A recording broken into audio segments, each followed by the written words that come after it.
प्रधान नगर थाना की पुलिस ने भारी मात्रा में प्रतिबंधित कफ सिरप के साथ 2 नामजद तस्करों को गिरफ्तार किया है। गिरफ्तार तस्करों के नाम सरोज साहनी और बसंत छेत्री है। बताया गया है कि सरोज साहनी और बसंत छेत्री प्रतिबंधित कफ सिरप बिक्री करने के लिए एक बार फिर आज सिलीगुड़ी जंक्शन के एसएनटी संलग्न नामची स्टैंड पहुंचा था।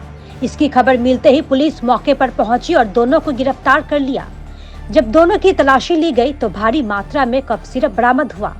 इस बीच दोनों को शनिवार को सिलीगुड़ी अदालत में पेश किया जाएगा। पुलिस सूत्रों से मिली जानकारी के अनुसार सरोज साहनी इससे पहले भी कई बार प्रतिबंधित कफ सिरप की तस्करी करने के आरोप में गिरफ्तार हो चुका है।